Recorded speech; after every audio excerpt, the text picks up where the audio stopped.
નમસ્તે વિદ્યાર્થીઓ। જો લાસ્ટ ટાઈમ આપણે જે ડેસ્ક ઉપર વિડીયો બનાવ્યો હતો બરાબર, પણ તમારા બધાના મેસેજ મળ્યા કે ડેસ્ક ઉપર નથી ભણવું અને બોર્ડ ઉપર જ ભણાવો તો સારું। ઓકે, એટલે તમારે મૂળ સાહેબને જોવા છે સામે ભણાવો, સારું। ચલો તો આપણે બોર્ડ ઉપર કામ કરીએ। આપણે સમતલમાં ગતિમાં કામ કરી રહ્યા છીએ। હવે સમતલમાં ગતિની અંદર આપણે લાસ્ટ જે લેક્ચરમાં વાત કરી તો એમાં સદિશોના સરવાળા બરાબર સાથે સાથે બાદબાકી। સરવાળા માટે વાત એ માટે કરી રહ્યો છું કેમ કે બાદબાકી તો તમને ખબર છે કે ભાઈ સરવાળા સ્વરૂપે જ વ્યાખ્યાયિત કરી છે, એટલે મેન તો શું છે સરવાળો। અને જે પરીક્ષાઓમાં પ્રશ્ન રિપીટ થતો હોય તો એમાં સદિશોના સરવાળા માટે ત્રિકોણની રીત અને સબાચય એટલે કે સમાંતર બાજુ ચતુષ્કોણની રીત, આ પ્રશ્ન ઘણીવાર પરીક્ષામાં રિપીટ થયેલો છે બરાબર। મેં તમને કીધું હતું આકૃતિ દ્વારા કેવી રીતના આપણે રજૂઆત કરવાની છે, તો 2 માર્ક્સમાં કદાચ આ પ્રશ્ન આવી શકે છે બરાબર। ચલો ત્યારબાદ આપણે વાત કરી તો શૂન્ય સદિશની વાત કરી, એકમ સદિશની વાત કરી।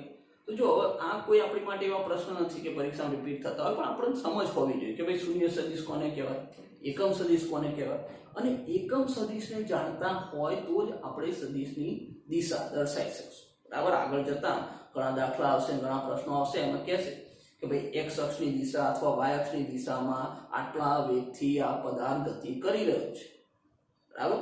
તરીકે હું તમને એવું ઉદાહરણ આપું કે ભાઈ શિરોલંબ દિશામાં ધન y અક્ષ એટલે ધન y અક્ષ આપણી કાર્તેશિયન યામ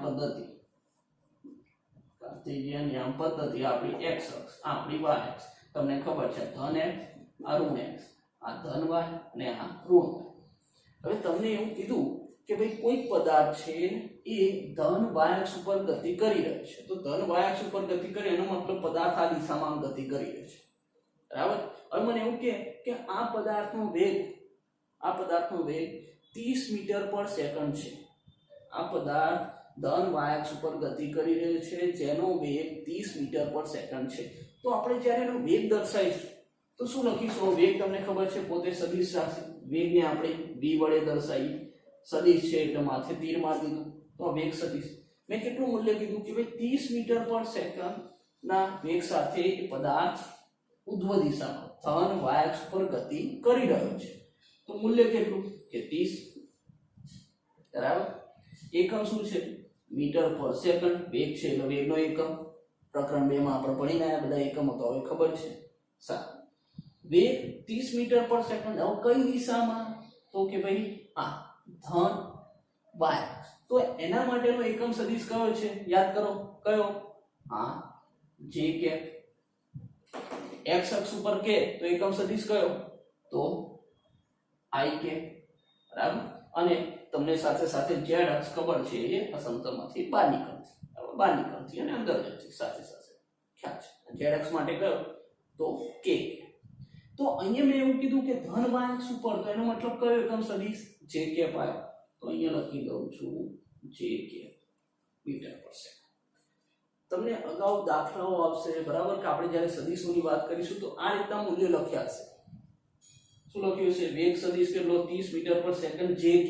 હવે j k છે એટલે સમજી જવાનું બરાબર, ભાઈ એમાં સ્પષ્ટતા ના થાય કઈ દિશામાં, તમે સમજી ગયા કે ભાઈ ધન y અક્ષ ઉપર હશે। જો કોઈ આ પદાર્થના વેગની વાત કરે પણ પદાર્થના જો દળની વાત કરતા હોય, દળ માટે સંકેત કયો? માસ એટલે m। દળની વાત કરતા હોય તો m બરાબર કે પદાર્થ કેટલા દળનો છે કે ભાઈ 50 કિલોગ્રામ એનો એકમ। અહીંયા કે i cap j cap k cap નહીં આવે બરાબર, કેમ કે આ તો શું છે? તીર મારી છે નથી મારી, તો અદિશ છે। આ શું છે? આપણું સદિશ ભૌતિક રાશિ, આ આપણી સદિશ ભૌતિક રાશિ છે। આ કેવી છે? તો આ આપણી અદિશ ભૌતિક રાશિ છે। તો અદિશ ભૌતિક રાશિ માટે ફક્ત મૂલ્ય, એકમ તો બધામાં આવવાના જ છે, દરેક ભૌતિક રાશિના એકમ હોય એટલે એકમ તો આવશે, સાથે સાથે જો સદિશ હશે તો એની દિશા દર્શાવીશું। હવે મેં તમને સ્પષ્ટીકરણ કર્યું હતું કે ભાઈ આ x અક્ષ હોય, y અક્ષ હોય, z અક્ષ હોય તો માટે i cap j cap k cap છે, પણ વચગાળે ક્યાંક હોય એવું પણ આવશે બરાબર। અને એના માટે આપણને ખબર નથી એટલે આપણે શું કરતા હતા કે ભાઈ એનો એકમ સદિશ આપણે n કેપ લેતા હતા, કોઈક સદિશ બરાબર એનો એકમ સદિશ n કેપ છે જો x y z ઉપર ના હોય ત્યારે। એની ચર્ચા હવે આપણે આગળ કરવાની છે। ચલો આ વસ્તુ મગજમાં ક્લિયર છે બરાબર। આ વેગની વાત કરી, એવી વેગ પદાર્થ પ્રવેગ કે બરાબર, પ્રવેગ પણ શું છે? સદિશ છે, તો એમાં પણ i cap j cap k cap આવશે।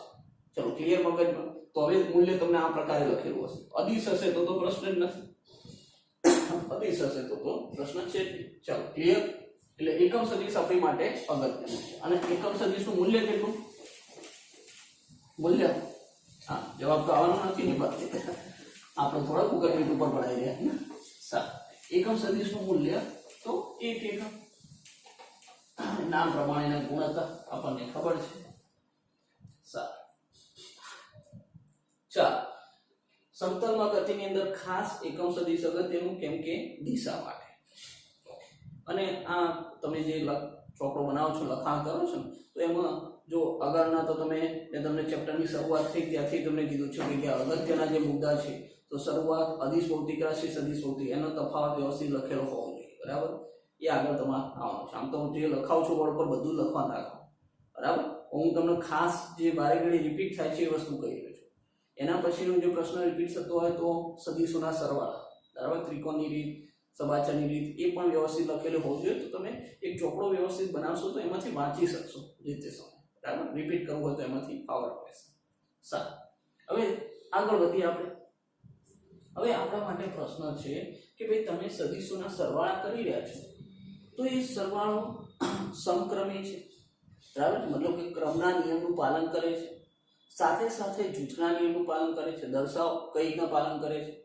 સારું, તો હવે મારે વાત કરવી છે કે ભાઈ સદિશોના સરવાળા માટે ક્રમનો નિયમ. બરાબર, એક બાજુ હું વાત કરી રહ્યો છું સદિશોના સરવાળા માટે ક્રમનો નિયમ, અને બીજી બાજુ વાત કરવી છે સદિશોના સરવાળા માટે જૂથનો નિયમ. પ્રશ્ન કદાચ નામ કે જૂથનો નિયમ સમજાવો. બરાબર, પ્રશ્ન કરો તો આ રીતે અહીંયા પણ શું કે નિયમ સમજાવો, આવો પ્રશ્ન કરી દે. બરાબર, જો આવો કોઈ પ્રશ્ન ના હોય સરળ વસ્તુ છે. સદિશોના સરવાળા ક્રમના નિયમનું પાલન કરે છે, જૂથના નિયમનું પાલન કરે છે કે કેમ એ આપણે જોવાનું. જો અદિશ માટે તો આપણને ખબર છે. અદિશ માટે વાત કરું તો હું તમને એમ કહું કે ભાઈ 2 + 3 ખબર છે. 2 + 3 કરો, જવાબ કેટલો છે? 5. બરાબર, હવે હું ક્રમ બદલી કાઢું એટલે 3 ને આગળ કરું, 2 ને પાછળ કરું, 3 + 2 કરું તો પણ જવાબ શું આવે છે? 5. બરાબર, એનો મીનિંગ શું થયો કે ભાઈ ક્રમના નિયમનું પાલન થાય છે. તમે 2 + 3 કરો કે 3 + 2 કરો, વાત એકની એક થાય. અહીંયા ક્રમનો નિયમ શું થાય છે? પળાય છે. બરાબર, આ વાતો કોની માટે? અદિશ માટે. ફક્ત મૂલ્ય હોય. બરાબર, કઈ પદાર્થોનું 2 કિલોગ્રામ દળ છે, બીજા પદાર્થનું 3 કિલોગ્રામ દળ છે. બરાબર, એ બેનો સરવાળો કરી જાય છે. કદાચ 3 કિલોગ્રામ પહેલું લખો, 2 કિલોગ્રામ પછી લખો તો પણ જવાબમાં કોઈ ફરક આવતો નથી. ટોટલ વેઇટ કેટલું થશે એનું? તો 5 કિલોગ્રામ જ થવાનું છે. બરાબર, એટલે અદિશો માટે આ વાત સાચી છે. અદિશો માટે ક્રમના નિયમનું પાલન થાય છે. સદિશો માટે આ શક્ય છે કે જેમ સદિશોના સરવાળા માટે અલગ નિયમ છે તો કે ભાઈ ક્રમનો નિયમનું પાલન થાય છે કે નહીં? તો પહેલા તો કહી દો નિયમનું પાલન થાય છે. હવે જોઈએ કેવી રીતના થાય છે. તો એના માટે ચલો અદિશ માટે તમને ખબર છે. બરાબર, કે ભાઈ ક્રમના નિયમનું પાલન થાય છે. હવે સદિશ છે તો સદિશ તો તમને ખબર છે કે મારે મૂલ્ય સાથે દિશાનું પણ ધ્યાન રાખવાનું છે. મૂલ્ય સાથે દિશાનું પણ ધ્યાન રાખવાનું છે. સારું, ચલો તો હું અહીંયા આ મારું એક સમતલ રહ્યું, બોર્ડ મારું એક સમતલ રહ્યું અને એની અંદર 2 સદિશો, બરાબર, 2 સદિશો દર્શાવું છું. બરાબર, તમને ખબર છે આપણે હર વખતે 2 સમતલીય સદિશો દર્શાવીએ છીએ. સારું, તો હું એવું કહું છું કે મારી પાસે કોઈ પણ 2 સદિશો, એક સદિશ આ સદિશ A અને બીજો સદિશ આ રહ્યો સદિશ B. ચલો આ 2 સદિશો દર્શાવે. રેન્ડમલી વેગ પ્રવેગ બળ ગમે તે હોઈ શકે. આપણે તો ધારણા તરીકે A અને B ધારવા માટે A અને B લઈએ છીએ. સારું, હવે તમને ખબર છે કે ભાઈ આ રેખાખંડ એનું મૂલ્ય દર્શાવે છે, એરો એની દિશા દર્શાવે છે. આ રેખાખંડ એનું મૂલ્ય અને એની દિશા. હવે મારે શું કરવું છે? આનો સરવાળો કરવો છે. મતલબ શું કરવું છે? મારે શું જોઈએ છે? સદિશ A + B મારે કરવા છે. સરવાળો કરવો છે.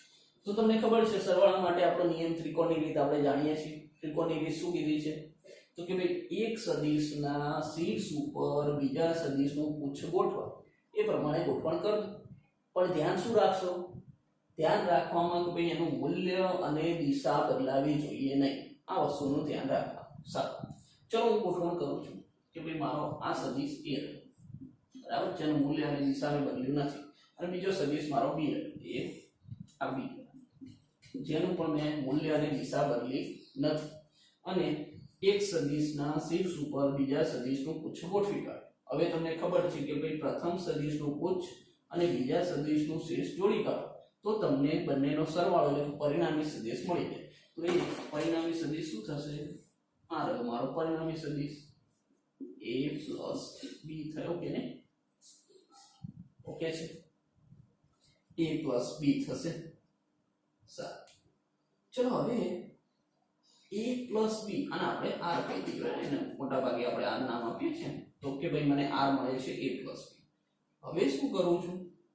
તો હવે એક કામ કરું છું કે ભાઈ આ a plus b કર્યા. હવે મારે શું કરવું છે? b plus a. બંને સરખું થાય છે કે નહીં? ક્રમનો નિયમ શું કહે? તમે ક્રમ બદલી કાઢો. a plus b કરો કે b plus a કરો, જવાબ કેવો? સરખો. બંનેનો જવાબ સરખો. જેમ પેલા 2 + 3 કર્યા, 3 + 2 કર્યા, જવાબ તો કેટલો? આ બંનેનો 5 આવ્યો કે નહીં? તો એ જ પ્રમાણે સદિશો માટે પણ. તો હવે a plus b કર્યો. હવે હું શું કરવા માંગુ છું? b plus a. એટલે પ્રથમ મારે કયો સદિશ લેવાનો? b લેવાનો. અહીં પ્રથમ કયો લીધો હતો? a લીધો હતો. અને a ઉપર બીજા સદિશનું પુચ્છ, એટલે બીજો સદિશ કયો? b નું પુચ્છ ગોઠવો. અને આ મને પરિણામી મળ્યો a + b. હવે મારે શું કરવું છે? b + a એટલે b ને ગોઠવો. તો જો મારો નિયમ શું છે કે ભાઈ આ શબ્દમાં આ સદિશનું મૂલ્ય અને દિશા હું બદલી શકું નહીં. એ તો જે છે એનું એ કહેવાનું.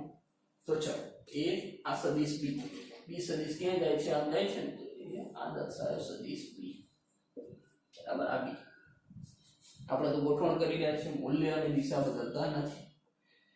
ચલો બીજો સદિશ. બીજો સદિશ કયો છે? તો બીજો સદિશ છે a.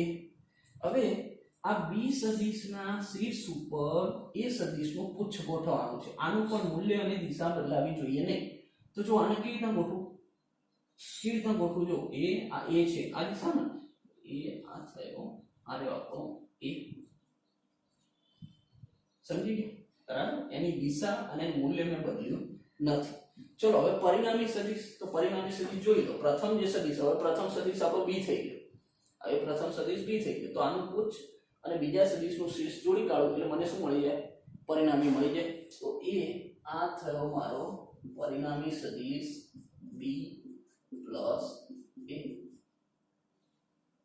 ચાલો હવે આ જે b plus a મળ્યો, તો b plus a એ તમને જોઈ લો કે ભાઈ બંનેના મૂલ્ય તો એના જ છે, એટલે એનો સરવાળો તો એનો જ થશે. મૂલ્યમાં ફરક નહીં પડે. એની દિશા તો જો આની દિશા અને આની દિશા, દિશા એની જ છે.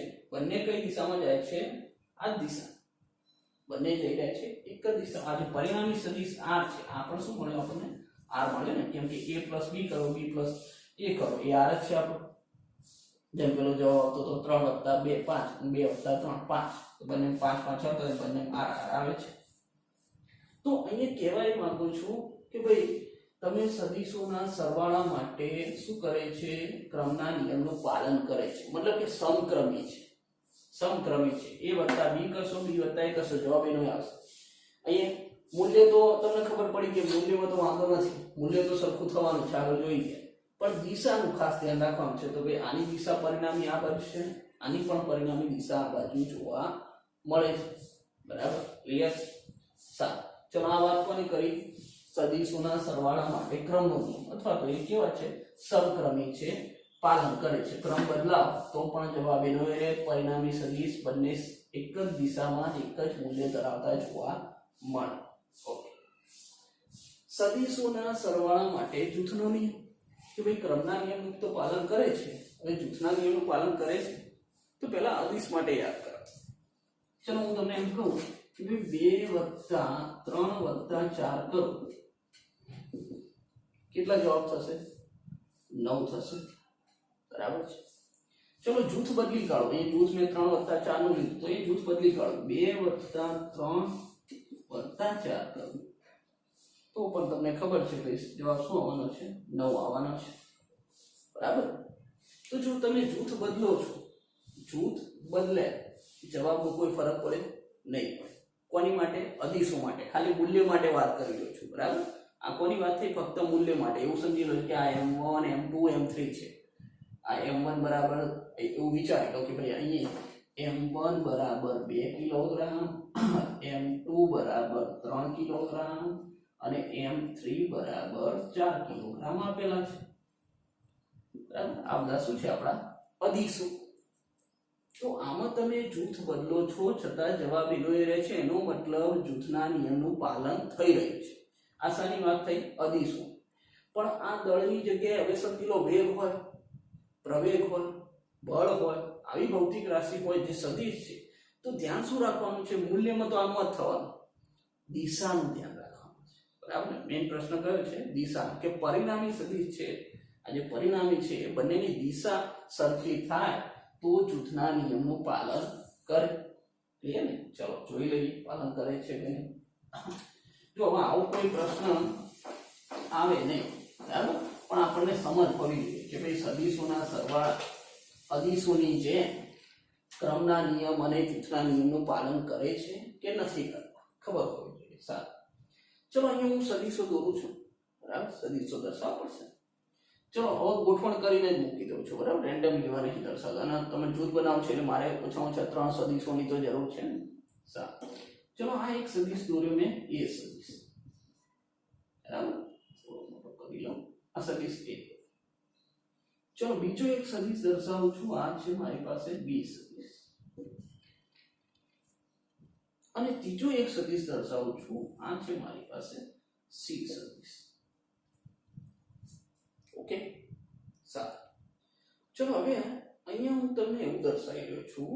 જો 3 સદિશો મેં ગોઠવણ કરી. આમ તો પહેલા શું કરું કે એ આમ છે, બી આમ છે, સી આમ છે, આવા 3 અલગ અલગ દર્શાવ અને પછી 3 એના ભેગા કર. પણ પહેલેથી સમતલમાં ગોઠવી મૂકી દીધા. સરળતા. હવે તો આપણને આવડે છે ને ગોઠવવાનું કેવી રીતના? એકના શીર્ષ ઉપર બીજાનું પૂછડું. આ જ કરવાનું. સારું. તો હવે આ સદિશ એ અને બી ની વાત કરું. ફક્ત આ બેની વાત કરું, આની વાત નહીં કરતો. એને એકલો પાડી દીધો. બરાબર. 3 મિત્રો હતા, એક વિહઈ ગયો. સારું. તો આ બેની વાત કરું તો આ બેનો સરવાળો તમને ખબર છે કે ભાઈ પ્રથમનું ઉચ્ચ અને બીજાનું શીર્ષ જોડી દો એટલે આ શું દર્શાવે? આ શું દર્શાવશે? હાલો જવાબ નહીં આપે. ચલો a + b. બરાબર ને? આ શું થઈ ગયો? a + b થઈ ગયો કે નહીં? ત્રિકોણ બની ગયો. સારું. ચલો હવે હું તમને એમ કહું, આ a + b સદિશ છે. આ જે a + b રહ્યો અને a + b સદિશ છે અને એના શીર્ષ ઉપર આ c સદિશનું પૂછ નથી. આ a + b ના શીર્ષ ઉપર આ c નું પૂછડું છે કે નહીં? તો પછી a + b અને આ c, તો આ બંનેનો પરિણામી એટલે આ મળે કે નહીં? વિચારી લો. આના બેને ભૂલી જાઓ. હવે આ બે અસ્તિત્વ ધરાવતા નથી એવું વિચારી. આ બે અસ્તિત્વ કયો છે? a + b છે. તો ફક્ત a + b સદિશ રહ્યો અને એના શીર્ષ ઉપર આ c મૂક્યો. તો પરિણામી શું થશે? તો કે ભાઈ પરિણામી a + b આ m a + b ને વત્તા c થયા કે નહીં? બરાબર. a + b આ શું થાય? a + b વત્તા c દર્શાવે છે. ચલો ઓકે. હવે ચલો બીજી લો. આ એક જૂથ બની ગયું ને. એક જૂથ શું બન્યું? a + b + c. બરાબર. આના બરાબર ક્યાંક આપણે જૂથ બદલીએ. હવે જૂથ બદલીએ. સદિશ a + b + c મળે છે. આ ઇક્વલ થાય છે કે નહીં? આપણે તો એ જોવું છે. જૂથનો નિયમ જો પાલન થતું હોય તો એનો મતલબ શું થાય? ઇક્વલ થવું જોઈએ. બરાબર. અદિશોમાં થાય છે. સદિશોમાં ખાલી દિશાનું ધ્યાન રાખવાનું છે. જો દિશા એની જ હોય તો પછી સદિશોમાં પાલન થાય છે. સારું. ચલો અહીંયા આ રહ્યો સદિશ a. હવે જોજો હાલ પૂરતું એવું ભૂલી જાઓ કે બીજા બધા છે. આ એ નથી ભૂલી જાઓ. એ નથી તો a + b પણ અસ્તિત્વ નથી. આ સદિશ b રહ્યો અને આ કયો છે? સદિશ c. તો જો b ના શીર્ષ ઉપર c નું પુચ્છ ગોઠવાય છે કે નહીં? b ના શીર્ષ ઉપર c નું પુચ્છ ગોઠવાય છે. તો આ બી નું પુચ્છ અને સી નું શું એ આ પરિણામી દોરી શકું? સમજાય છે? આ જે બન્યો, આ જે ત્રિકોણ બન્યો, આ બી આ સી, તો આ એનો પરિણામી. આ કયો થશે? આ બી પ્લસ સી થાય કે નહીં? સમજાય છે શું કરી રહ્યો છું?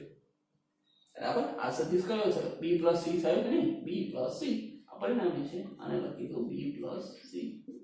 ઓકે. તો જો મારી પાસે એક સદિશ આ એ રહ્યો. હવે એ ના શીર્ષ ઉપર આ જે બી પ્લસ સી છે એનું પૂછ ગોઠવાયેલું છે કે નહીં? આ એ ના શીર્ષ ઉપર આનું બી પ્લસ સી નું પૂછ ગોઠવાયું, તો એ આ એ રહ્યો, આ બી પ્લસ સી રહ્યો. તો હવે પ્રથમ જે સદિશ છે એનું પૂછ અને બીજા સદિશનું શીર્ષ, તો આ જે છે પરિણામી થયો કે નહીં? તો આ સદિશને હું શું દર્શાવી શકું? આ સદિશને હું a plus B plus C લખી શકું કે નહીં? a અને આ બી પ્લસ સી, તો આ પરિણામી કયો છે? a plus B plus C થયો કે નહીં? ખબર પડી ગઈ? એનો મતલબ તમે જૂથ બદલ્યું તો પરિણામી સદિશ તો એનો એ જ મળે. પરિણામી સદિશ તો એનો એ જ મળે, એમાં તો કોઈ ફેરફાર થયો જ નથી. પરિણામી સદિશને આપણે એને ક્યાં આર નામ આપી દઈએ, તો આ પણ આર છે ને આપણો આ પણ આર છે. એનું મૂલ્ય અને દિશા, જો મૂલ્ય તો એનું એ જ છે અને દિશા પણ એની એ જ છે, કોઈ બદલાવ થયો નથી. ચલો, શું કહેવા માંગુ છું? ખ્યાલ આવી ગયો? અદિશો માટે આપણને પહેલેથી ખબર છે, ભણતા છે કે ભાઈ અદિશો કેવા છે? ક્રમના નિયમનું પાલન કરે, જૂથના નિયમનું પાલન કરે. સદિશો માટે ખાસ ધ્યાન શું રાખવાનું? તેની દિશા. ખબર પડી ગઈ? મૂલ્ય તો હરખા હતા, દિશા પણ એની એ જ. આમ આમ આમ આમ ગમે તે જૂથ બના. એટલે કે ક્રમના નિયમનું પાલન કરે અને જૂથના નિયમનું પણ. સદિશોના સરવાળા માટે બંને નિયમો કેવા છે? સાચા છે. ચલો, ખ્યાલ આવી ગયો? હવે આવો કોઈ પ્રશ્ન પરીક્ષામાં પૂછાય નહીં, પણ સમજ હોવી જોઈએ. બરાબર. આગળ ક્યાંક તમે ઉપયોગમાં લઈ શકતા હોવા જોઈએ. બરાબર. અથવા તમે સદિશોના સરવાળા માટે ત્રિકોણની રીત લખો, સવાચનની રીત લખો, એમાં પણ નીચે લખી શકો છો. એક મુદ્દો એડ કરવો તો કરી શકો. કયો કે ભાઈ સદિશોના સરવાળા, મેં અગાઉ પણ કીધું હતું, સદિશોના સરવાળા એ ક્રમના અને જૂથના નિયમનું પાલન કરે છે. એક મુદ્દો ત્યાં પણ એડ કરી શકો છો. ચલો, ક્લિયર? નોંધ કરો. બરાબર.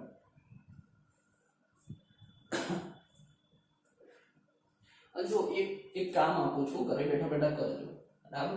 તમારું જે આ મારું બોર્ડ, મતલબ કે તમારું નોટનું પેજ, તો એ પેજ ઉપર આવા રેન્ડમલી સદિશ દોરવાના.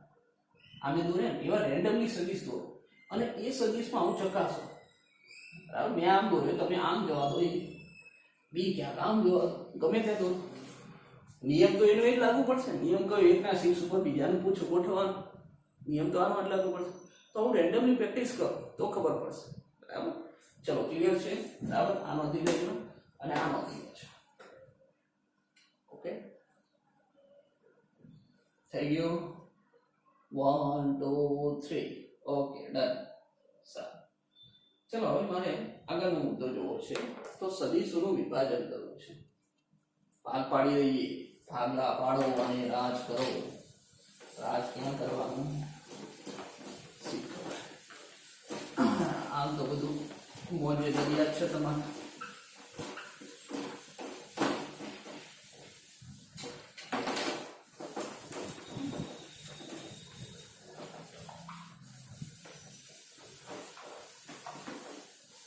જો આ બોર્ડ માટે આપણા જે ગણિતના જયેશભાઈ સાહેબ છે, તે જયેશભાઈ સાહેબના આપણે આભારી છીએ.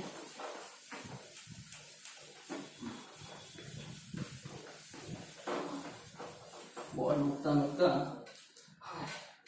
લોકડાઉનમાં પેલા પોતા મારે ને એ યાદ આવી જાય. સારું. જો મેં તમને કહ્યું, આ બોર્ડ માટે આપણે જયેશભાઈ સાહેબના આભારી છે. હા, પણ હજુ થોડું જૂનું જગ્યાએ નવું બોર્ડ આપ્યું તો વધારે મજા આવે. સારું. પેલું કહેવાય લાલચ હોય થોડી વધતી જ જાય, ઓછી તો થતી જ નથી. સદિશોનું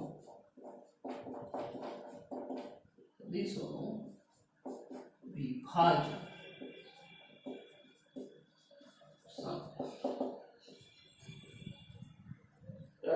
કોઈક સદિશ છે અને એ સદિશનું આપણે વિભાજનનો અર્થ શું થાય, મિનિંગ શું થાય, વિભાજન શું છે? તો સદિશના વિભાજનનો અર્થ આપણે સમજવો છે. જો આ મુદ્દો આપણી માટે એટલો અગત્યનો નથી, બરાબર સાહેબ? અત્યાર સુધી મારે શું બધામાં અગત્યનું નહીં, અગત્યનું કયું આવું થતું હશે તમને, બરાબર? પણ આપણે જે પરીક્ષામાં રિપીટ થતા પ્રશ્નો છે ને, અને મોટા જે 5 માર્ક્સના પ્રશ્નો એ આ ચેપ્ટરના એન્ડમાં છે, બરાબર? એ આવશે એટલે કહીશ, બરાબર, કે ભાઈ આ જે પ્રશ્ન છે એની બરાબર પ્રેક્ટિસ કરો, લખી કહીશ આવશે. ચલો, સદીશોનું વિભાજન એટલું, એનો અર્થ એટલો અગત્યનો નથી, પણ દ્વિપરિમાણમાં x અને y અક્ષ દ્વિપરિમાણમાં સદીશનું વિભાજન આવે છે એ આપણી માટે અગત્યનું છે, અને એ થિયરીને આધારિત એક્ઝામ્પલો પણ આવશે, બરાબર? અત્યારે પહેલા સદીશોનું વિભાજન સમજીએ, શું કહેવા માંગે છે. તમને ખબર છે મારે શું કરવાનું છે? આ સમતલ છે, સમતલમાં બે સમતલીય સદીશો લઈ લો, બરાબર? સારું, ચલો, બે સમતલીય સદીશો તમને ખબર છે, બરાબર? સાહેબની આદત પડી ગઈ છે. આ સદીશ a રહ્યો અને એક આ સદીશ b રહ્યો. બે સદીશો લઈ લીધા, બરાબર? બે સદીશો a અને b કેવા છે? સમતલીય અને અસમાંતર. સમાંતર હોય તો સીધી લીટી થઈ જાય છે, સરવાળો શક્ય બને નહીં. સારું, તો બે સદીશોને a અને b લીધા છે. હવે શું કરું છું? તો ભાઈ આ a અને b ને તમને ખબર છે હું ગોઠવણ કરીશ. ગોઠવણ કેવી રીતે કરીશ? 30 થી પૂછ કરીશ એટલે સરવાળો મને મળી જશે. પણ આમાં એક વસ્તુ એડ કરું છું. શું એડ કરું છું? તો આપણો વાસ્તવિક સંખ્યા સાથે સદીશોનો ગુણાકાર પડ્યા. યાદ છે? યાદ છે?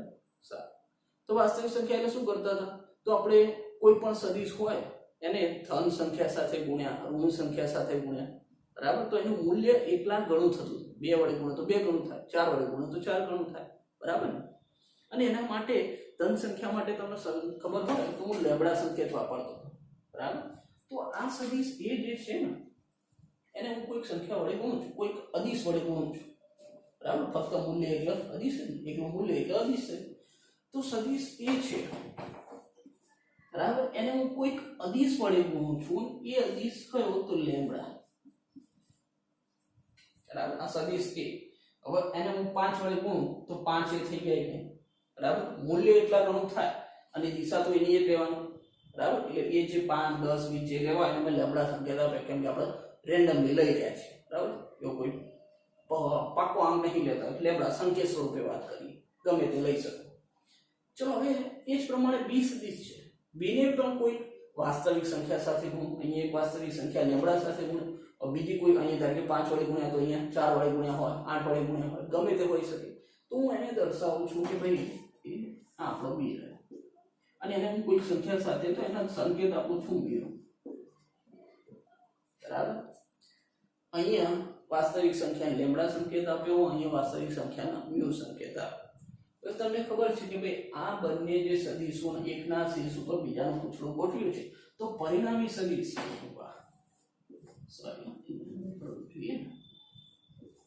પરિણામી સદીશ આ આપણો r થયો. પરિણામી સદીશ આ બંનેના સરવાળા સ્વરૂપે, મતલબ કે લેમ્બડા a પ્લસ μ b થાય કે નહીં? ત્રિકોણની રીત આપણને એવું કહે છે. અહીંયા કંઈ નામ આપી દો, ચલો p q r તો છે પછી, બરાબર? ચલો, આના ક્રમથી શરૂઆત થાય, આને o નામ આપી દો, અને આને p અને આને q નામ આપી દો. r છે માટે નહીં. સારું, તો આ ત્રિકોણ તૈયાર થઈ ગયો છે, સરવાળો થઈ ગયો છે. તો અહીંયા આપણે જોઈ શકીએ કે બે સદીશોના આપણે વાસ્તવિક સંખ્યા સાથે ગુણાકાર કર્યા. અહીં શું છે કે ભાઈ μ અને લેમ્બડા એ શું છે? તો અદિશો છે. અદિશો કહો કે વાસ્તવિક સંખ્યા કહો. વાસ્તવિક સંખ્યા એટલે અદિશ થાય, કોઈ પણ સંખ્યા શું છે? અદિશ છે. એના થોડી દિશા સંખ્યાની દિશા. હવે અહીંયા આપણે બંનેનો સરવાળો કરીએ તો તમને પરિણામી સદીશ r બરાબર શું મળે છે કે ભાઈ લેમ્બડા a પ્લસ μ b, બરાબર? આ મળે. એટલે તમે શું કર્યું છે? આ જે પરિણામી સદીશ તમારો r છે એ r નું આ a અને b માં વિભાજન કર્યું. આ r બન્યો શામાંથી? a અને b માંથી બન્યો ભાઈ. એટલે a અને b આનું વિભાજન છૂટું પાડી દે. આ શું કર્યું? બે ને ભેગા કરીને બનાવે. તો વિભાજન કરવું એટલે અલગ કરવું. તો r નો છૂટો પાડો એટલે a અને b મળે, તો મતલબ કે લેમ્બડા a μ b. સમજાય છે વસ્તુ? તો એનો મતલબ અહીંયા આપણે શું કરવું છે? તો હું એવું કહી શકું કે ભાઈ r નું દર્શાવ્યું છે. બરાબર, આપણે શું કરીએ, r નું વિભાજન દર્શાવે. એકચ્યુઅલી તમે આ બેને સરવાળો કરો એટલે મતલબ કે ભેગું કરો, વિભાજનને છૂટું પાડો, તો આ બેને છૂટા પડી જશે. ચલો, r નું વિભાજન મતલબ કે આ. તો લેમ્બડા એ મતલબ શું કહી શકું, તો r નો a ની દિશામાં ઘટક પ્લસ અહીંયા શું કહી શકું, તો કે ભાઈ r નો b ની દિશામાં ઘટક. r જે છે આ r નો a ની દિશામાં પણ ઘટક છે અને r નો b ની દિશામાં પણ ઘટક છે. r નું મેં આ બંનેમાં વિભાજન કરેલું છે, આ r વિભાજિત થયેલો છે આ બંને.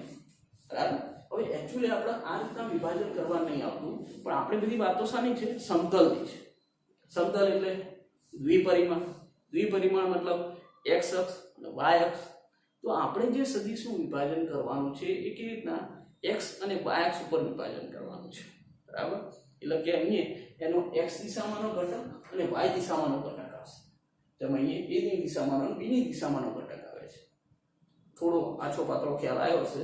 બરાબર, પણ મૂળ મુદ્દે તમારે ક્યાંય આનું વિભાજન કરવાનું નહીં આવે. બરાબર, તમારે દ્વિપરિમાણમાં સદિશનું વિભાજન કરવું પણ દ્વિપરિમાણમાં કરવાનું આવશે, કેમ કે આપણે ચેપ્ટર છે સમતલમાં નથી, તો સમતલ લેવું પડશે. આ તો ખાલી તમને વિભાજનનો અર્થ સ્પષ્ટ કર્યો કે વિભાજન એટલે શું, તો આ ભેગું કરવું, આ છૂટું પાડે એટલે વિભાજન. એટલે આ સદિશનું આની દિશામાં ઘટક છે ને આ સદિશનું આની દિશામાં પણ ઘટક છે, કેવા આપણે આ માંગીએ છીએ. ચલો ક્લિયર. જો તમને એટલું એવું કે સદિશનું વિભાજનનો અર્થ સમજાવ તો તમે આ આકૃતિ સાથે આવું કામ કરી શકો. બરાબર, એવું લખવાનું કે ભાઈ બે સદિશો છે, કેવા છે, સમતલીય છે, અસમાંતર છે. બરાબર, હવે એ બે સદિશોને તમે શું કરી રહ્યા છો, તો વાસ્તવિક સંખ્યા સાથે ગુણી રહ્યા છો, વાસ્તવિક સંખ્યા અથવા અદિશો સાથે. લેમ્બડા અને મ્યુ શું છે, અદિશો છે. તો મતલબ કે r નું તમે વિભાજન કરી રહેશો. r નું વિભાજન r બરાબર શું મળે, લેમ્બડા a પ્લસ મ્યુ બી. આ કોના આધારે લખ્યું તમે, ત્રિકોણની રીતના આધારે. ત્રિકોણની રીતના આધારે લખી શકીએ ને આપણે. ચલો, મતલબ શું થયો, r નો a ની દિશામાં ઘટક છે અને b ની દિશામાં પણ ઘટક છે. ચલો ક્લિયર. બરાબર, હજુ આને વધુ સ્પષ્ટ આપણે દ્વિપરિમાણમાં વિભાજનથી કરીશું. હવે મારી માટે અગત્યનો મુદ્દો આ જ છે, આ અગત્યનું નથી, પણ હવે પછીનો જે મુદ્દો આવે છે દ્વિપરિમાણમાં સદિશનું વિભાજન, એ મુદ્દો મારી માટે અગત્યનો છે. બરાબર, અને એમાં હું શું કામ કરીશ, તો એની અંદર સાથે સાથે દિશાઓની પણ વાતો કરીશ, મૂલ્ય અને દિશાની વાત કરીશ, અને આગળ જતા એ થિયરીને લગતા. ઓકે, નોંધ કરી લો, કરવું હોય નોંધ કરી લો, બાકી પરીક્ષામાં પૂછવાનું નથી. બરાબર, સમજ માટે છે.